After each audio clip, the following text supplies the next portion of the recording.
पाकिस्तान तहरीक इंसाफ के रहनुमा सलमान अकरम राजा ने ईरान और इसराइल अमेरिका के दरमियान जारी जंग को एक बड़ी हिकमत अमली का छोटा हिस्सा करार देते हुए कहा है कि इस हसास मामले पर पार्लियामान को एतमाद में ना लेना अफसोसनाक है। रावलपिंडी में मीडिया से गुफ्तगू करते हुए उन्होंने ईरानी सुप्रीम लीडर की शहादत पर अफसोस का इजहार किया और फातह खानी भी की। उनका कहना था कि खित्ते को मुस्तकिल बेअमनी से बचाने के लिए सियासी बसीरत और एक बड़े इलाकाई डायलॉग की जरूरत है, जिसमें सऊदी अरब, तुर्किया और अफगानिस्तान जैसे ममालिक शामिल हों। मुत्तहिदा अरब अमारात ने ईरान की जानिब से किए गए मिसाइल और ड्रोन हमलों की तफसीलात जारी करते हुए वाज़ेह किया है कि वो खित्ते में जंग की तौसी नहीं चाहता, ताहम अपनी खुद मुख्तारी और सरजमीन के तहफ़्फ़ुज़ के लिए हर हद तक जाएगा। इमाराती वज़ारत दिफ़ा के मुताबिक मुल्क पर मजमूई तौर पर 186 मिसाइल और 812 ड्रोन से हमले किए गए, जिनमें से बेशतर को कामयाबी से नाकाम बना दिया गया। इन हमलों के नतीजे में यूएई में 3 अफराद जाँ बहक और 68 जख्मी हुए हैं। ईरान और इसराइल अमरीकी जंग के खूनी मार्के में ईरान को एक और बड़ा धचका लगा है, जहां नौ मुंतखब अबूरी वजीर दिफा मजीद बिन रजा भी अमरीकी और इसराइली फिजाई हमले में जाँ बहक हो गए हैं। मजीद बिन रजा ने साबिक वजीर दिफा अमीर नसीर ज़ादा की शहादत के महज 2 रोज बाद ये ओहदा संभाला था, लेकिन वो भी इसराइली फौज के ताज़ा तरीन टारगेटेड हमले का निशाना बन गए हैं। इसराइली फौज ने इस कार्रवाई की तस्दीक करते हुए इसे एक आला ईरानी कमांडर का खात्मा करार दिया है। कराची में अमरीकी कौंसल खाने पर होने वाले हमले और इसके बाद होने वाली फायरिंग के हवाले से सूरत हाल इंतहाई संगीन हो चुकी है। ताज़ा तरीन इतलात के मुताबिक अमरीकी मेरीन्स की जानिब से फायरिंग के एतराफ ने इस मामले में एक नया मोड़ पैदा कर दिया है। इतवार को होने वाले इन पुरतशद्दुद मुजाहिरों और झड़पों में जाँ बहक अफराद की तादाद अब 11 तक पहुँच गई है। पाकिस्तान एयरपोर्ट्स अथॉरिटी ने सोशल मीडिया और चंद मीडिया चैनल्स पर गर्दिश करने वाली इन खबरों की सख्ती से तरदीद की है, जिनमें दावा किया गया था कि पाकिस्तान की फिजाई हुदूद को कमर्शियल परवाजों के लिए जुज़वी तौर पर बंद कर दिया गया है। हुक्काम ने वाज़ेह किया कि फिजाई हुदूद मुकम्मल तौर पर महफूज और ऑपरेशनल है। सिर्फ कराची और लाहौर के मखसूस रूट्स पर 3 से 13 मार्च 2026 तक रोजाना मखसूस औकात में आर्जी तब्दीलियां की गई हैं, जिनके लिए मुतबादिल रास्ते फराहम कर दिए गए हैं। ईरान और इसराइल अमेरिका के दरमियान जारी जंग में अपने चौथे रोज में दाखिल हो चुकी है, जिसके नतीजे में जानी नुकसान और इलाकाई कशीदगी में होलनाक इजाफा देखा जा रहा है।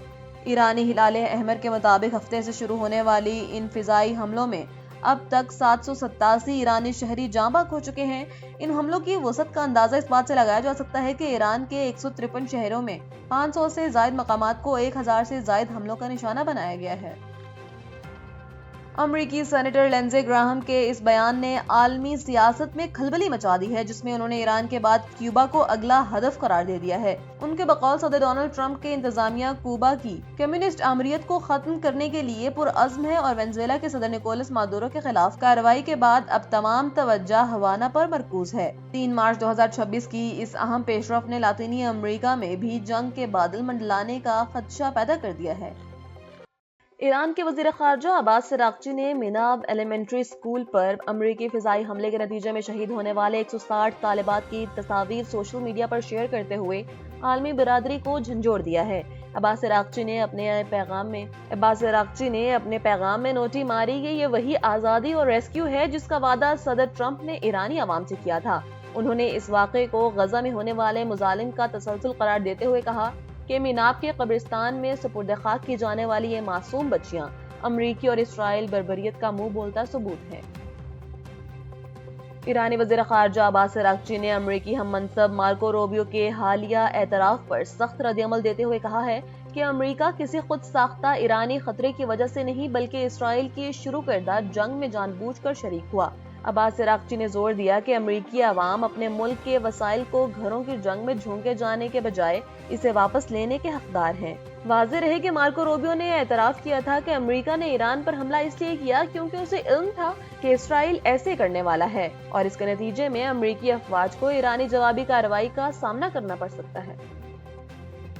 پاکستان اور IMF کے درمیان آج ورچوئل مذاکرات کا دوسرا دور ہو رہا ہے، جس میں FBR حکام 428 ارب روپے کے ٹیکس شارٹ فال پر قابو پانے کی حکمت عملی پیش کریں گے۔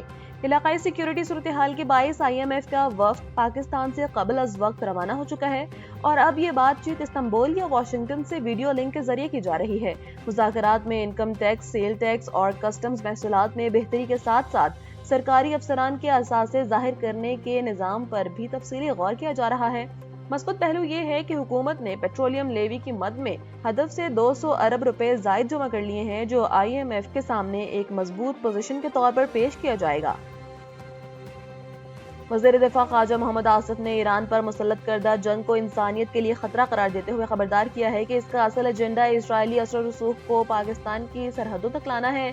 انہوں نے انکشاف کیا ہے کہ افغانستان، اسرائیل اور بھارت کا مشترکہ ایجنڈا پاکستان دشمنی پر مبنی ہو سکتا ہے۔ اس کا مقصد خطے کا امن تباہ کرنا ہے۔